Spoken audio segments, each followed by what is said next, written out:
Hello student, कैसे हो? आशा करता हूँ ठीक ही होंगे।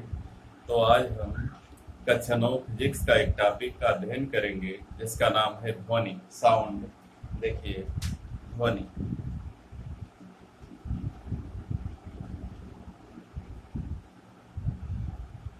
तो ध्वनि जो है, हम लोग जानते हैं ध्वनि का मतलब साउंड यानी आवाज। ध्वनि क्या है? तो ध्वनि अगर पूछा जाए ध्वनि किसे कहते हैं तो कहेंगे ध्वनि एक प्रकार की ऊर्जा है। तो जैसे प्रकाश को हमने कहा था, प्रकाश एक प्रकार की ऊर्जा है जिसका प्रभाव हमारे नेत्रों पर पड़ता है या जिसकी सहायता से हम वस्तुओं को देखते हैं। तो इसे ध्वनि भी एक प्रकार की ऊर्जा है जिसका प्रभाव हमारे कानों पर पड़ता है और हम ध्वनि को या आवाज को सुन पाते हैं। अब ध्वनि उत्पन्न क्यों होती है? ध्वनि का उत्पादन,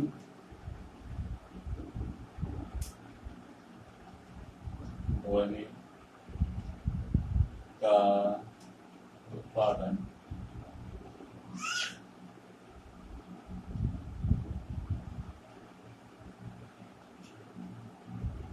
ध्वनि कैसे उत्पन्न होती है? तो हमने देखा है ध्वनि उत्पन्न करने के लिए किसी वस्तु पर ठोकर मारना पड़ता है, किसी वस्तु में कंपन कराना पड़ता है तो ध्वनि उत्पन्न होती है। तो ध्वनि किसी वस्तु के कंपन से उत्पन्न होती है। ध्वनि किसी वस्तु के कंपन कंपन से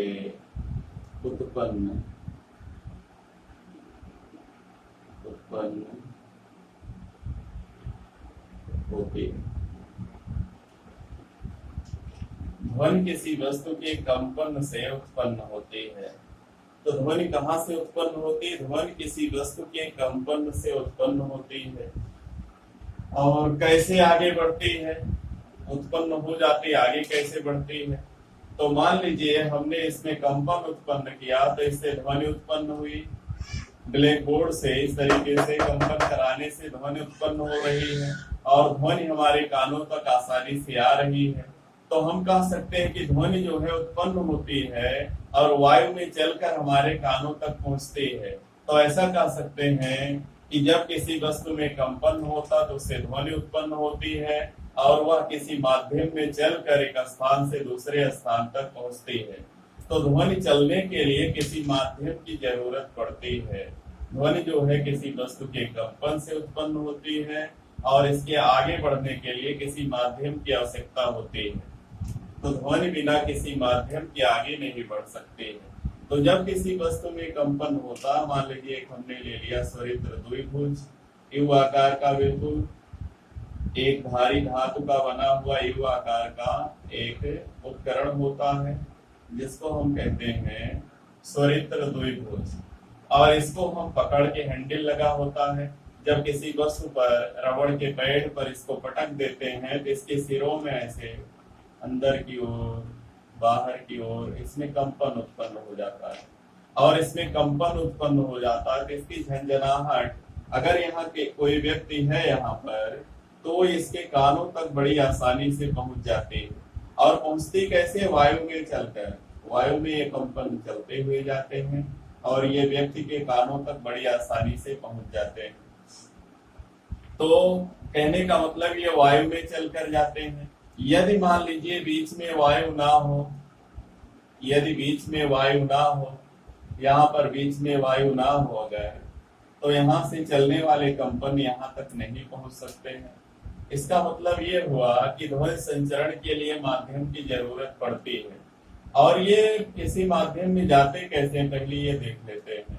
तो जब ये कंपन यहाँ जाएंगे, यहाँ झंझनाहट होगी, वायु की विभिन्न परतें होती हैं, वायु की परतें होती बीच में। तो क्या होगा, ये इस परत में जब इसका ये सिरा हिलेगा तो इसकी सटी हुई जो वायु की परत है इसमें झटका लगेगा। ये परतें आगे बढ़ेंगी, कंपन करते हुए आगे बढ़ेंगी और जब आगे बढ़ेंगी तो अगली परत को झटका देगी, फिर अगली परत अगले को, अगले को, अगले को, ऐसे होते होते कंपन यहाँ तक पहुंच जाएगा, लेकिन इसमें कोई भी परत अपने स्थान से नहीं हटेगी। होता क्या है, जब इसमें हम धक्का देते हैं तो यहाँ परतें ऐसे एक दूसरे के बहुत नजदीक आ जाती हैं। फिर जब ये जो है इसको धक्का देता तो यहाँ परतें फिर दूर दूर हो जाती, फिर यहाँ बहुत करीब करीब आ जाती हैं, फिर यहाँ दूर दूर, फिर ऐसे बहुत नजदीक आ जाती हैं, फिर दूर दूर हो जाती हैं। और इस प्रकार कंपन चलते हुए कणों के बीच, माध्यम के कणों के बीच कंपन होते हुए हमारे कानों तक पहुंच जाता और हमको ध्वनि सुनाई देने लगती है।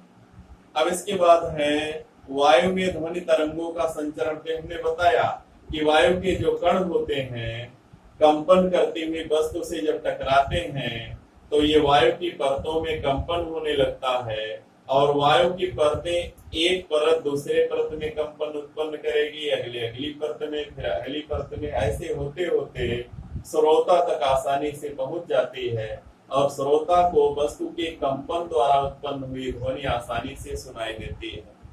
अब है ध्वनि संचरण के लिए माध्यम की आवश्यकता होती है। इसको एक प्रयोग के द्वारा सिद्ध किया गया है। इसमें लिया गया है एक शीशे का जार, एक लिया गया जार, एक जार लिया गया, यहाँ पर एक वायु चूसक पंप लगा दिया गया, निर्वातक पंप या वायु चूसक पंप यहाँ लगा दिया गया, जिससे वायु को हम आसानी से बाहर निकाल सकते हैं। यहाँ से वायु को बाहर निकाल देंगे और इसके ढक्कन को हमने बंद कर दिया। यहाँ पर एक लगा दिया विद्युत घंटे, एक लगा दिया विद्युत घंटे और विद्युत घंटे में तार लाके जोड़ दिया और यहाँ पर कोई बैठा दिया व्यक्ति, कोई व्यक्ति है मान लो। तो जब ये विद्युत घंटे को हम बजाते हैं तो ये व्यक्ति, इसकी ध्वनि को, चूंकि इसमें अभी वायु भरी हुई है, वायु भरी हुई है, तो जो व्यक्ति बैठा है इसके कानों तक ध्वनि पहुंचती है, क्योंकि यहाँ पर वायु है, वायु से चलकर ये व्यक्ति के कानों तक आसानी से पहुंच जाती है। और जब हम इसमें वायु चूसक पंप की सहायता से वायु को निकालते हैं, धीरे धीरे यहाँ वायु का मान कम होता जाता है, तो यहाँ जो व्यक्ति बैठा उसको ध्वनि का सुनाई देना धीरे धीरे कम होने लगता है। जैसे जैसे हम इसकी वायु को बाहर खींचते अर्थात इसमें निर्वात उत्पन्न करते हैं, वैसे विद्युत घंटे की जो आवाज है ये व्यक्ति को धीरे धीरे घटती हुई प्रतीत होती है।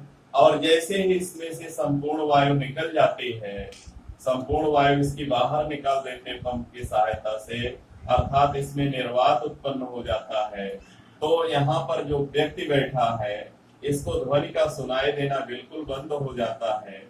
तो बंद क्यों हुआ?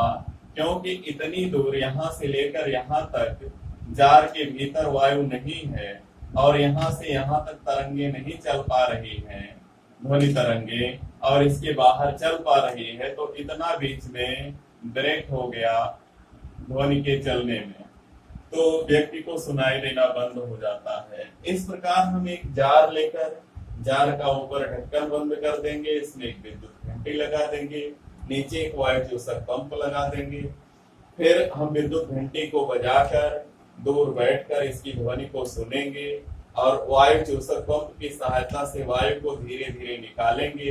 तो जैसे जैसे वायु इसके बीच में से निकलेगी वैसे वैसे ध्वनि का जो तीव्रता है ध्वनि की वो कम होती जाएगी, यानी ध्वनि आवाज जो है धीमी होती जाएगी। और जैसे ही हम इसमें से संपूर्ण वायु निकाल लेंगे हमको ध्वनि का सुनाई देना बंद हो जाएगा। इस प्रकार हम कहेंगे कि माध्यम के किसी ध्वनि के संचरण के लिए माध्यम का होना आवश्यक है। अगर माध्यम नहीं होगा तो ध्वनि एक स्थान से दूसरे स्थान तक नहीं जा सकती है। अब इसके बाद है ध्वनि तरंग। क्या विशेषताएं हैं ध्वनि तरंग की? तो ध्वनि सबसे पहली विशेषता है कि किसी वस्तु के कंपन से उत्पन्न होती है। ध्वनि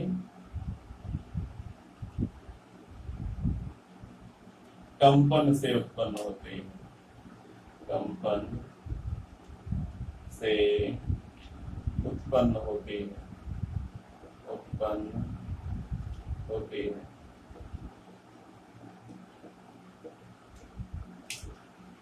ध्वनि किसी वस्तु के कंपन से उत्पन्न होती है। दूसरा है ध्वनि संचरण के लिए माध्यम की आवश्यकता होती है। ध्वनि संचरण के लिए, संचरण का मतलब चलने के लिए, ध्वनि के चलने के लिए माध्यम,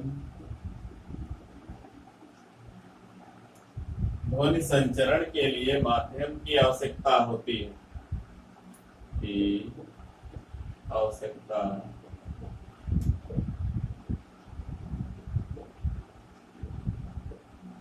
होती है।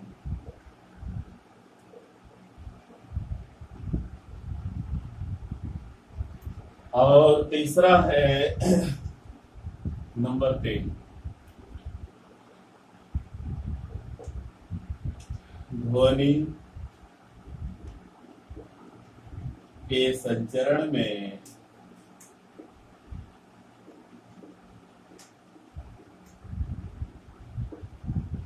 माध्यम के कण अपना स्थान नहीं बदलते। माध्यम के कण अपना स्थान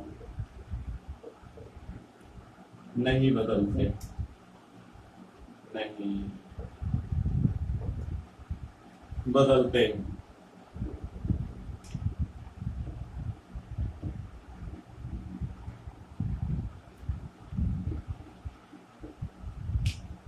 केवल ऊर्जा का स्थानांतरण होता है, कण अपना स्थान नहीं बदलते। तो ये तो हुआ ध्वनि का परिचय। अब इसके बाद है ध्वनि तरंगों के प्रकार। तो ये था ध्वनि का परिचय। अब इसके बाद है क्या सभी कंपन करती हुई वस्तुएं ध्वनि उत्पन्न करती हैं? तो उत्तर होगा हाँ, सभी कंपन करती हुई वस्तुएं ध्वनि उत्पन्न करती हैं। लेकिन क्या हम सभी ध्वनियों को सुन पाते हैं? तो हम सभी ध्वनियों को नहीं सुन पाते हैं। तो अगर किसी वस्तु का कंपन 1 सेकंड में 0 से लेकर 20 तक है तो हम इसको नहीं सुन पाते हैं। 20 से लेकर के अगर कंपन 20,000 तक है तो हम इसको सुन पाते हैं, और 20,000 से आगे हम इसको नहीं सुन पाते। तो इसको कहते हैं, जिनको हम 20 से कम 20 हर्ट्ज कहते हैं, कंपन पर सेकंड को हर्ट्ज कहते हैं।